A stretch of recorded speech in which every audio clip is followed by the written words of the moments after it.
Ito po yung aming umpisa ng umaga. Daily routine po namin ito mga ka-organic. So, ganyan po kami ito yung umaga mga ka-organic. 1, 2, 3, 4, 5. Outnumbered kami mga boys. Handa ang mga ka-organic. So, happy muna sa umaga.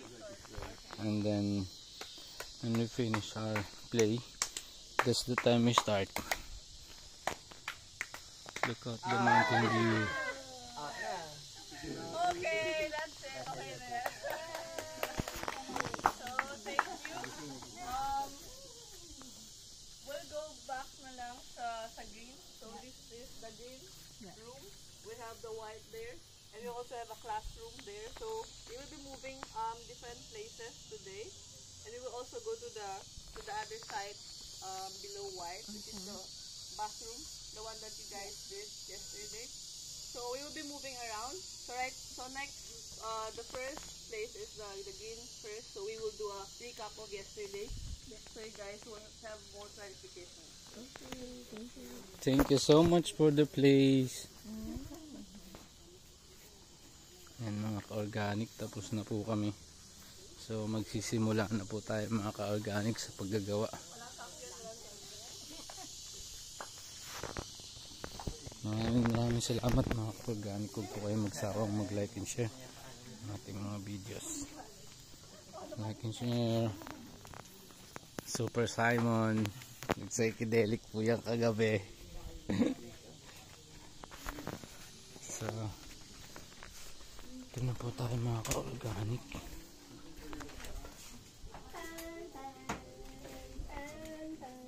Kumain ka na? Ay, nandun yung itlog. Ay, wala nung itlog eh. Fruits na lang. Hindi, kanina pa ako. Okay. So, ito po yung nangangamoy mga ka-organic. Amoy gatas. Gatas ng baka mga ka-organic yan. So, gagamitin po namin mga ka-organic sa pintura mamaya. Hindi naman siya kailangan. Maybe you can guys get some chairs around the table. May spoon there. Malaki. Dito lang ako. Smells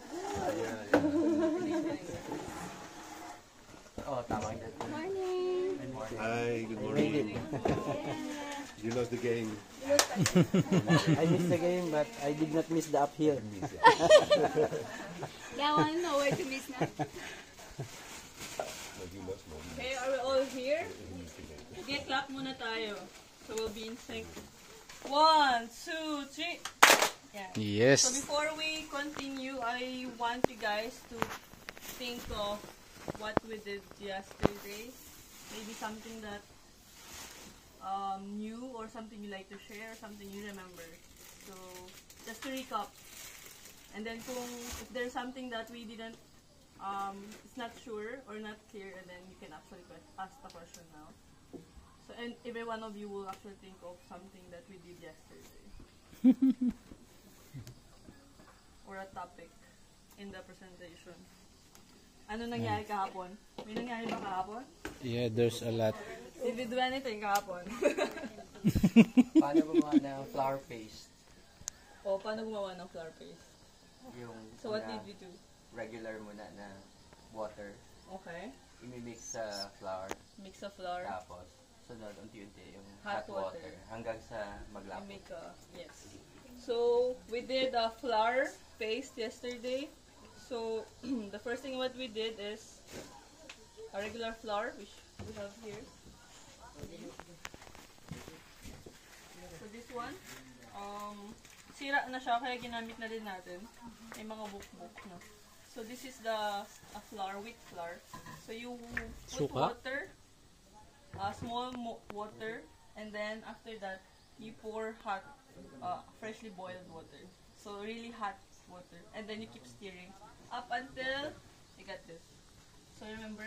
Alala pa natin, Carlo? Hindi. Absent classmate. we do yesterday?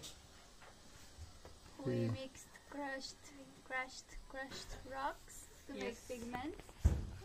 Okay. And it was rock and water to make the paint. Yes. We And did what? also was also mix rocks and water.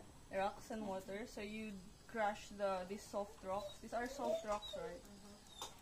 This is where we get the pigments, Yes. and then add water Mhm. Yeah.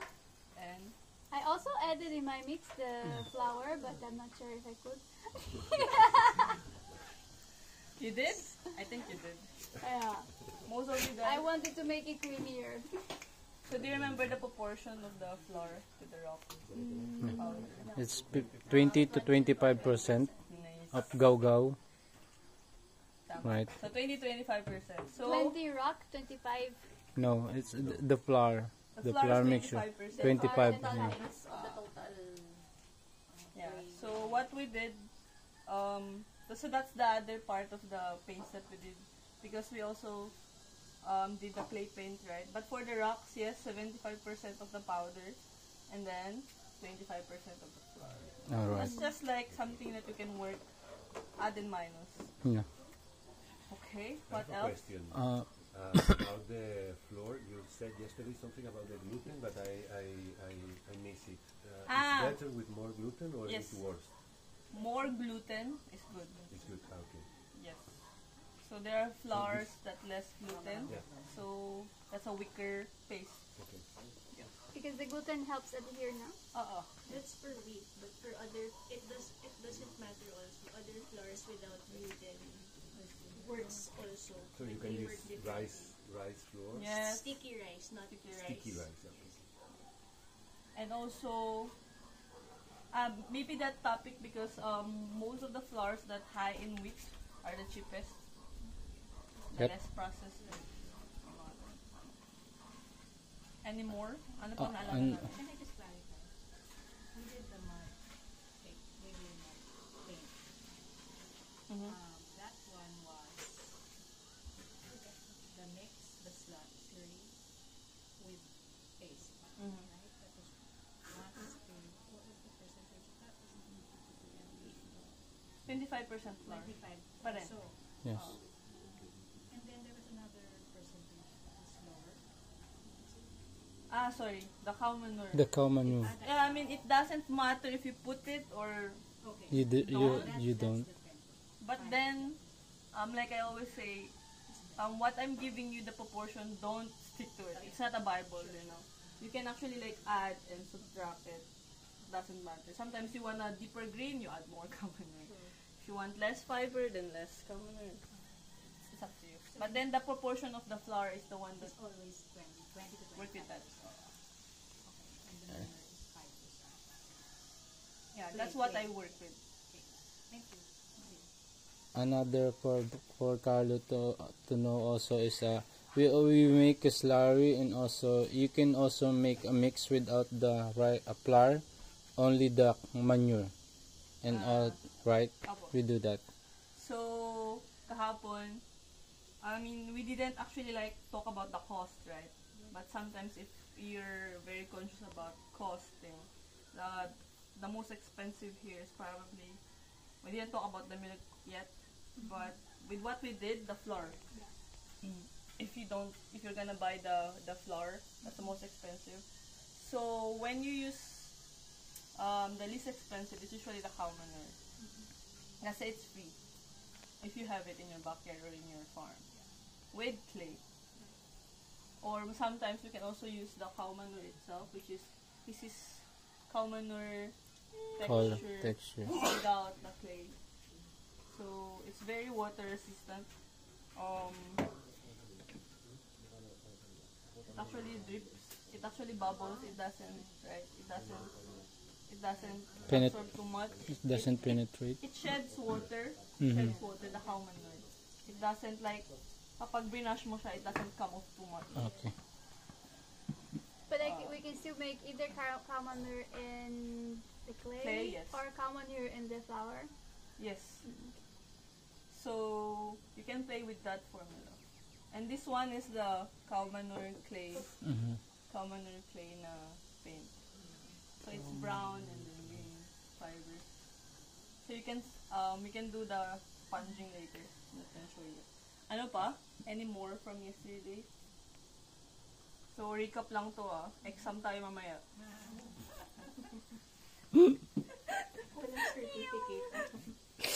Oh my Hindi papasa, walang certificate.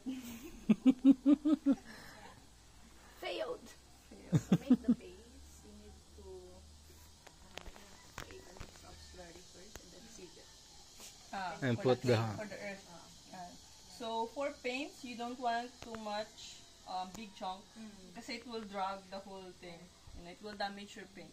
So what we did yesterday is we make this the clay into like a watery slurry consistency and then sieve it.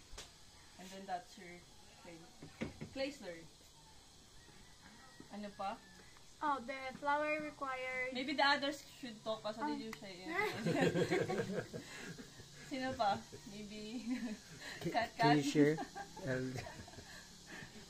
May naalala kayo kahapon? Anyone? Mayroon. Crushing stones. Sa ano? Powder. Yeah. So, kahapon we have to really powderize, diba? It takes time. Ano bang na-observe nyo when you were crushing what are your observation? Parang umaano siya, nagbubuo, tapos kapag i-scratch mo, ano siya, nagiging kudkod. Yes.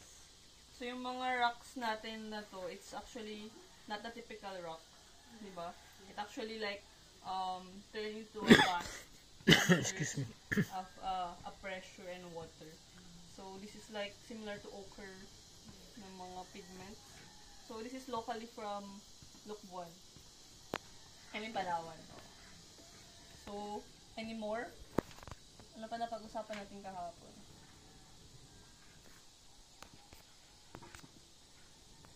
You don't remember the mud plasters? It didn't happen? We have a lecture in the morning and we clean and we have a plaster and then we We did the clay paint. Yeah. Okay, so what did we talk about in the lecture? Meron ba? Yes, lime I'm not wash. certain. Napag-usapan natin yung lime wash. Lime wash. The kasi paint. Casein paint. Casein We paint. will talk about the casein paint after. Yeah. Kapag ubos na yung mga questions niyo. You guys already recalled everything from yesterday. We also speak about the three pillars of the natural Sustainability. construction, Yeah. Yes. and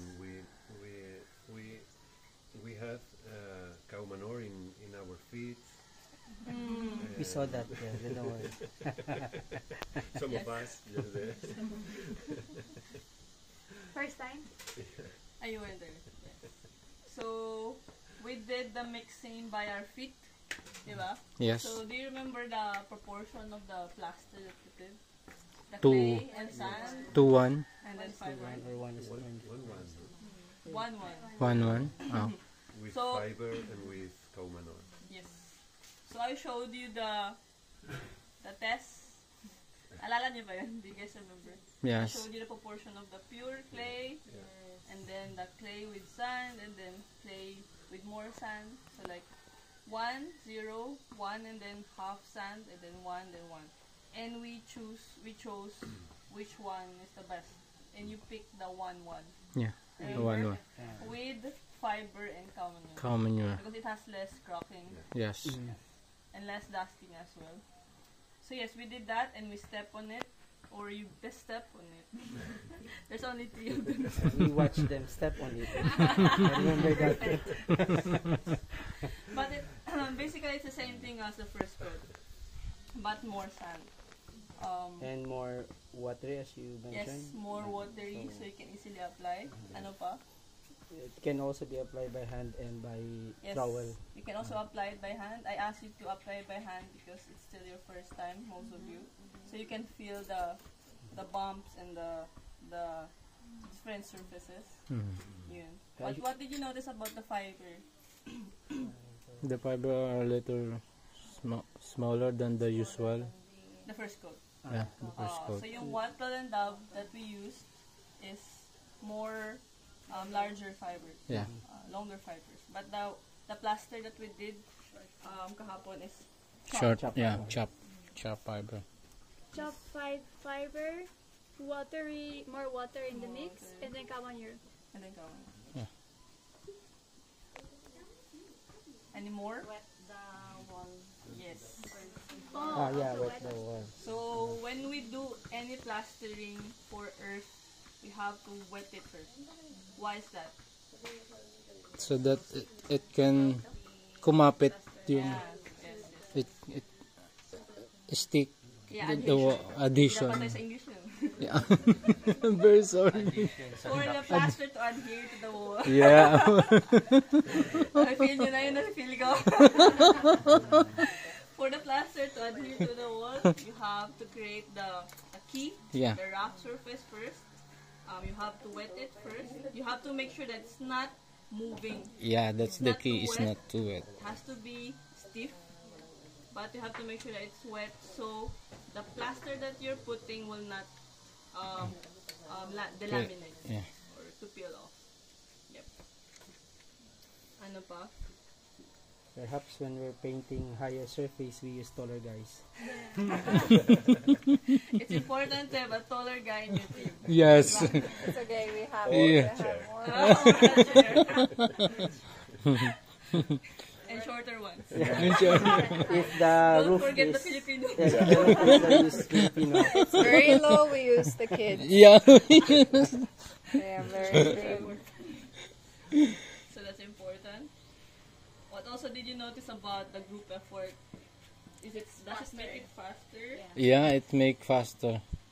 Yeah, diba? Like just 1 hour, you can actually like finish the Yeah. walls. Exactly. So that's a different. You don't get that feeling when you do construction in ordinary. Yeah, that's true.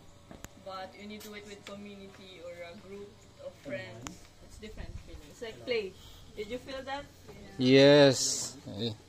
It's like a therapy, a play at the same time. And also some good conversations. Oh yes. Yeah. So the Okay. walls become like a place for deep questions.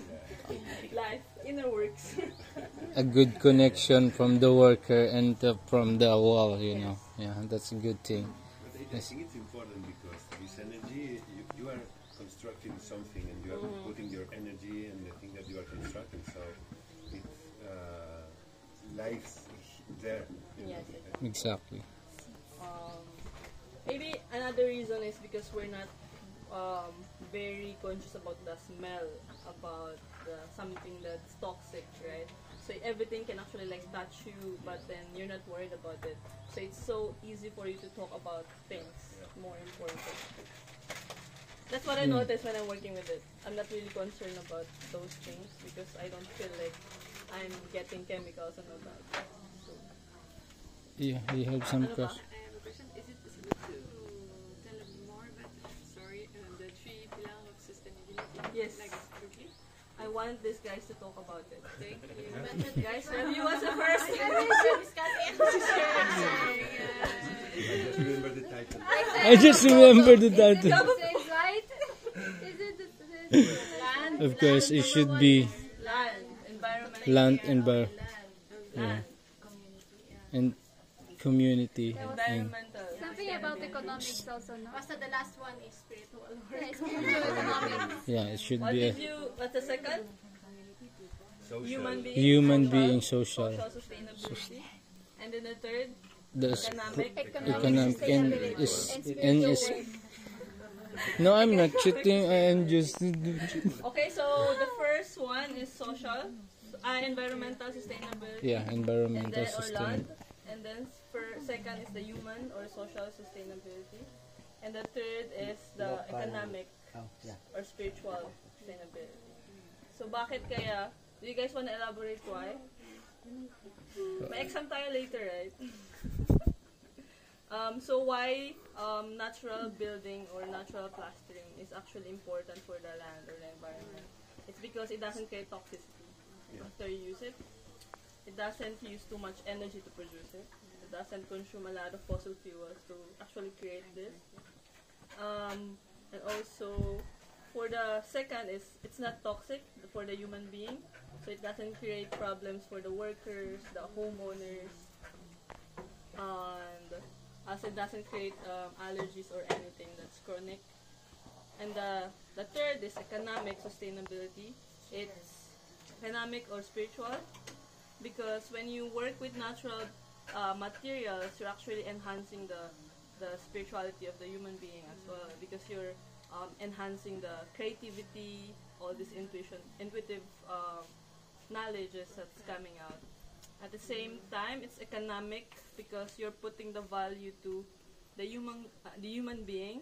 You're putting the money or the value of your energy to the person rather than just prefabricated materials. Right? So Yes. there's more energy put on the workers rather than just the materials that you're buying from abroad or a commercially produced material. That's why it's community. Yes. So those are, I think, very important when you do anything sustainability work, is that these three has to work. And I think natural building can actually like be part of that. And for the materials, you know the land, you know what you can use, Can farm. and if you do it everywhere in the world, it's going to be the same process. And like Somehow. somehow like here is really humid, so the earth, the soil is designed to be here, like Yes. having this To regulate humidity. So that's something that, so the presentation, maybe if we cannot share the whole presentation for you, we can actually send it. If you wanna, Yes, but yes. just to put context and Yeah. understand. Thank you. So, any more? Ano pa? So we did the plastering, so the Yes, mixture, the the mixture. preparation. We did the clay paint. So is that all? Yes. Let's move on. Yes, let's move on. So actually, for the clay paint, I always recommend 2 to 3 coats. So we did the first coat, no? You Yes. can actually see now that it's already almost dry, but I think this is the one that is dry. So there's also dust actually coming out, and you can actually start like sponging the material. So this one, I just sponge it a little while, so you can touch it. Paikot tayo. So you can touch the surface. That's clay, Parang nag-block na siya. clay, Nag-seal cow na. manure, and flour paste. Flower So face. once you sponge it at the right time, you can actually like seal it, like it doesn't dust so much. So you can sponge surfaces to remove the dusting With water. with this sponge and then a little water. Pwede pang hilod. Yeah. So just So some hours after you paint? Not right after. not dry. It's a little dry, yes. So yung mga, because you can actually feel that sometimes there are like sand in the surface of the earthen wall. You can sponge it to remove that, and actually the sponge can actually like create a finer surface and also expose the, what's this, lime or anything that you want to expose. So the sanding is important as the sponging is also important when you want a very even na surface. So did you notice that there's not much sand in it? So this is a first coat. So we can actually do a second coat again after it dries. Voila. So, yeah. So what about treatment? So you can actually leave your walls like this, right? Interior walls. For exterior walls, a lot of people add oils.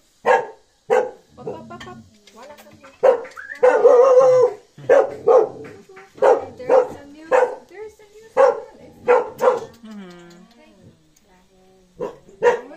Who is the new smell?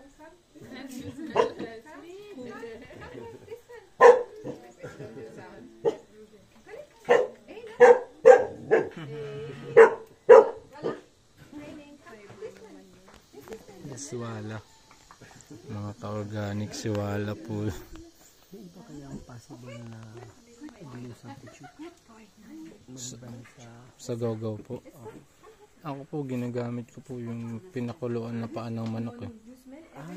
Something that's sticky is possible. At saka po yung paa din po ng baka. Pwede. Paa ng baka. Papakuluan mo po siya. Kasi marami po siyang ano eh, pag napakuluan mo siya ng matagal. Clear na ba? About clay? Paint? So Yes. outside, you were talking about outside? What Yeah, you can outside people can actually add, but I don't recommend clay paint outside in general. But people can actually use linseed oil to amend or add like a water resistant effect to the clay paint. Linseed oil. Linseed oil. So it would be clay and linseed oil together? Yes. Okay. But a little amount of linseed oil. Like probably like 5%. But I don't recommend that because it's still clay and you don't want it to be too much exposed to water or rain. Maybe in other countries that doesn't have wind-driven rain. That doesn't. Yeah. Yeah. So this is for the interior walls only. We will move on sa casing paint which you can use with your exterior walls. Sir, quickly, linseed oil integrated or applied after? Integrated. Okay. Any specific proportion or it's really Maybe more? 5-10% lang. Konti lang. After how long can you paint the walls that you're going to After, if it's dry, na it's not moving anymore, like hard dry, not totally dry, you can already paint it. Because it's not gonna crack anymore in the inside, so you can paint it. So we might be doing one in the toilet clay paint, and then tomorrow we can do a lime casing. Depends, because we will check again. Ideally, we will be doing the painting of the school here, but we will do the plastering first before we do any painting. Yun. Any more? No. Meron pa ba?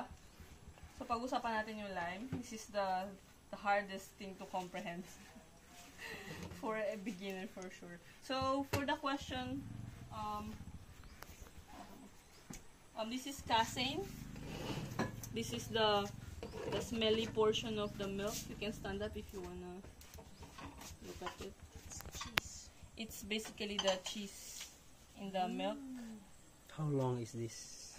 You can do it just few minutes or maybe less than 30 minutes na curding. So you add vinegar. So we can actually show you now, but I'm just showing you that this is the curd part of the cheese. So we fermented it because we didn't have much vinegar, so you can actually do that.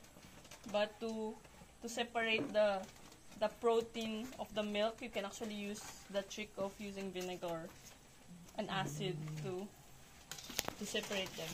So you can do that, or you can just ferment it. Or if you have spoiled milk, you can use that as well.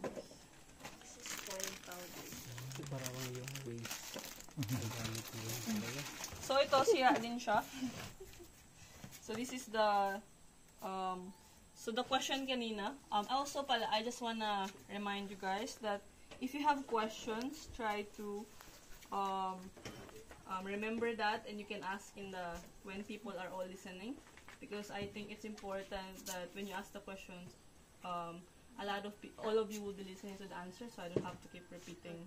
Okay. Right? So, and it's also important that everyone will hear it if you have a question. Kanina, I overheard someone asking like, where do you get the milk?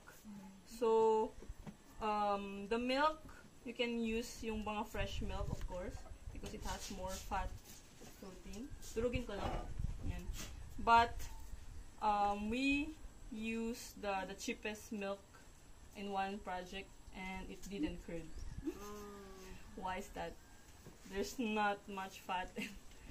Or it's not the real milk, probably. So, it took us like weeks and didn't curd at all. So, that was a very disappointing and reality check. So, durugin ko na. So, this one, this is Bear Brand. I'm not sponsored by Bear Brand, but when I used it, it has more casein in it.